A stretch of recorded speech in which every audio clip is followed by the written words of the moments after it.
আজি অনুষ্ঠানৰ লগত আচলতে আমাৰ বিদ্যালয়ৰ প্ৰাগজ্যোতিষ জাতীয় বিদ্যালয়ৰ জন্মলগ্নৰ পৰা আজিৰ সময়লৈকে জড়িত থকা বিভিন্ন অনুষ্ঠানৰ এটা প্ৰতিফলন ঘটিব।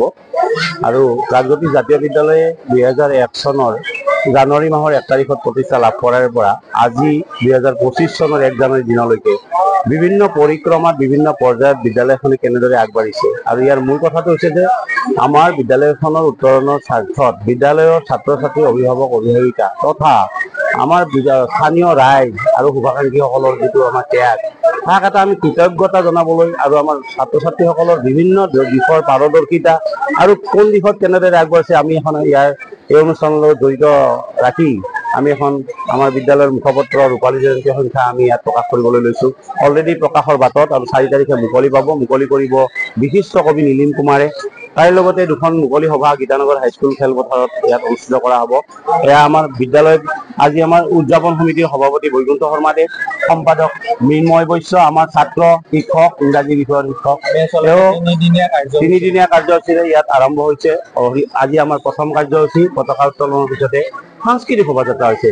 আৰু এই সাংস্কৃতিক শোভাযাত্ৰাত যিটো ৰাইজৰ সহযোগ, তাৰ কাৰণে এই চবতে আপোনালোকৰ জৰিয়তে আপোনালোকক ধন্যবাদ জনোৱাৰ লগতে আমি এই সদায় ৰাইজক আমি আন্তৰিক অভিনন্দন, কৃতজ্ঞতা আমি স্বীকাৰ কৰিছোঁ আৰু প্ৰকাশ কৰিছোঁ।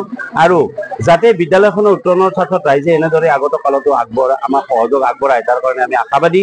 আৰু আমাৰ বিদ্যালয়ৰ পৰা যি নতুন প্ৰজন্ম, আমি যি প্ৰজন্মৰ আমি সৃষ্টি কৰিছোঁ বা আৰু আগত প্ৰজন্মৰ যিটো তাৰমানে শৃংখলাবদ্ধ আৰু সংস্কাৰমুখী এটা চিন্তা আৰু জাতিটোৰ স্বাৰ্থত, দেশৰ মাটিৰ ভেটিৰ স্বাৰ্থত যিখিনি কৰিবলগীয়া আটাইবোৰ কথাৰ প্ৰতি যাতে আমাৰ বিদ্যালয়ৰ ছাত্ৰ ছাত্ৰী এটা শিক্ষা গ্ৰহণ কৰিব পাৰে, সেই কথা চিন্তাও আমাৰ বিদ্যালয়ে কৰে আৰু কৰি আহিছে। আৰু এই অনুষ্ঠানে ইয়াৰ এটা প্ৰকাশ কৰিব বুলি আমি এটা চিন্তা কৰিছোঁ, চেষ্টা কৰিছোঁ। আৰু আপোনালোকৰ সহযোগ পুনৰ আমি কামনা কৰিছোঁ, যাতে প্ৰাগজ্যোতিষ জাতীয় বিদ্যালয়ে অসমীয়া জাতিৰ স্বাৰ্থত, ভাৰতবাসীৰ স্বাৰ্থত এটা কিবা কৰিব পাৰে, দেশৰ কাৰণে, দশৰ কাৰণে আৰু নিজৰ জীৱনৰ কাৰণে। আৰু প্ৰতিযোগিতাৰ যুগত আমাৰ ছাত্ৰ ছাত্ৰীসকলে যাতে প্ৰতিযোগিতামূলকভাৱে আগবাঢ়িব পাৰে। ইতিমধ্যে আমাৰ বিভিন্ন দৃষ্টান্ত আছে, বিভিন্ন স্থানত APSC পোৱাৰ পৰা আদি কৰি মানে চাৰ্টাৰ্ড একাউণ্টেণ্ট হোৱাৰে আদি কৰি বিভিন্ন ধৰণৰ আমাৰ অভিযন্তা হোৱাৰে পৰা, গায়ক হোৱাৰ পৰা, সাহিত্য শাখাত কবিতা, সংস্কৃতি বিভিন্ন দিশত আমাৰ ছাত্ৰ ছাত্ৰীসকলে আগবাঢ়িছে। আৰু তাৰো ইয়াত আমাৰ আচলতে এটা প্ৰতিফলন হ'ব, আমাৰ মঞ্চই তাক প্ৰকাশ কৰিব। আৰু আপোনালোকক পুনৰবাৰ ধন্যবাদ জনাইছোঁ আমাৰ বিদ্যালয়ৰ এই আটাইবোৰ অনুষ্ঠানত যাতে আপোনালোক উপস্থিত থাকে। নমস্কাৰ। প্ৰথমে মই নৱবৰ্ষৰ সকলোকে শুভেচ্ছা জ্ঞাপন কৰিলোঁ। আৰু আজি আমাৰ সাংস্কৃতিক শোভাযাত্ৰা অনুষ্ঠান আছিলে প্ৰাগজ্যোতিষ জাতীয় বিদ্যালয়ৰ ৰূপালী জয়ন্তী বৰ্ষত। আৰু 4 তাৰিখে 5 তাৰিখে আমাৰ অনুষ্ঠান আছে। 4 তাৰিখে আমাৰ বৰ্তমানৰ শিক্ষক শিক্ষয়িত্ৰী ছাত্ৰ ছাত্ৰীসকলৰ অনুষ্ঠান আছে। লগতে 5 তাৰিখে আমাৰ প্ৰাক্তন ছাত্ৰ ছাত্ৰী, শিক্ষক শিক্ষয়িত্ৰীৰ অনুষ্ঠান।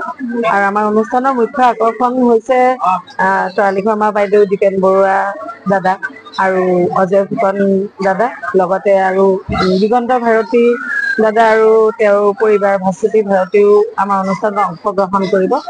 গতিকে সকলোৱে সহযোগিতা বিচাৰিছোঁ। আৰু লগতে এটাই কৈছোঁ যে আপোনালোকৰ যোগেদি আমাৰ অনুষ্ঠানৰ বিষয়ে অকণমান ক'বলৈ পায় আপোনালোকলৈও যথেষ্ট ধন্যবাদ জ্ঞাপন কৰিছোঁ। ধন্যবাদ। আৰু আজি আমাৰ সাংস্কৃতিক শোভাযাত্ৰা হৈ গ'ল। আৰু তাৰ লগতে 4 আৰু 5 তাৰিখ আছে। 4 আৰু 5 তাৰিখে আমাৰ 4 তাৰিখে সাংস্কৃতিক অনুষ্ঠানখিনি আছে আৰু লগতে মুকলি সভা এখন আছে। আৰু মুকলি সভাত আমাৰ বহুত আমাৰ প্ৰসিদ্ধ ব্যক্তি, অসমৰ প্ৰসিদ্ধ ব্যক্তিসকলক আমি নিমন্ত্ৰণ জনাইছোঁ। তেওঁলোক আহিব। সমুজ্জ্বল কুমাৰ ভট্টাচাৰ্য, তাৰপিছত নিতুমণি শইকীয়া আদিকে ধৰি বহুত কেইজন ব্যক্তি আমাৰ মুকলি সভাত উপস্থিত থাকিব।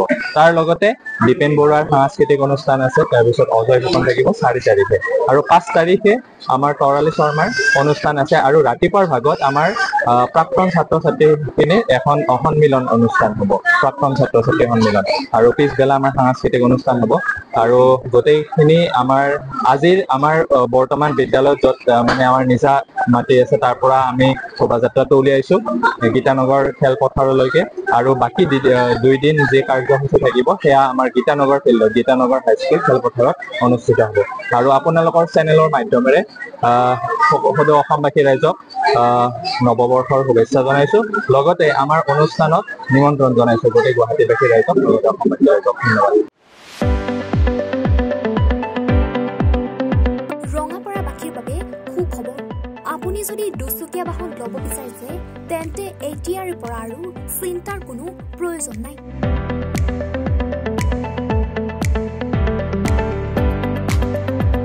আপুনিও আহিব পাৰে ডিবিপি এছ'চিয়েটৰ বাজাজ টু হুইলাৰ ডিলাৰ।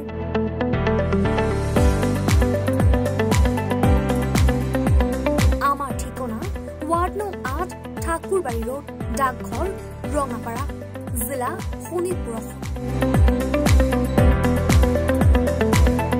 আমাৰ যোগাযোগৰ নম্বৰ 9435707133 9707967285285।